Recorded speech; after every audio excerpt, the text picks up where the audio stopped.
In this lesson, we'll create a sub for the express purpose of saving our sheet as a CSV. This type of sub may be useful when you're using Excel and VBA to process data, and once you're done with the cleaning and maintenance of your data, you may want to save it as a CSV so that you can process it within another data analytics program, such as R afterwards. With this sub, we are looking to be defining our saved directory as well as the name. We also want to save each sheet within the workbook.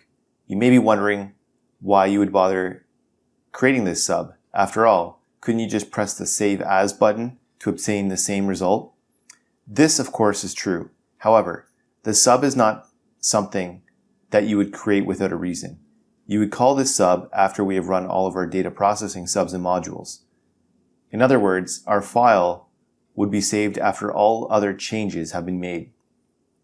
With this sub, there are a couple of things that we must do consistently when saving a file, naming the file with the variable current workbook and the saved file extension.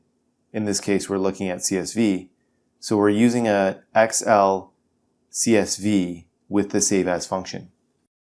Hey guys, thanks for watching this lesson. I hope you enjoyed it, and if you did, I'd really appreciate a like and subscribe from you. And if you want to learn more about Microsoft Excel, check out these videos above. And don't forget to check out our website, commercecurve.com, where we have lots of in-depth finance and accounting courses available with full training workbooks. All of our courses come with complete workbooks of lessons, examples, pre-built financial models, and training video. Hope to see you there.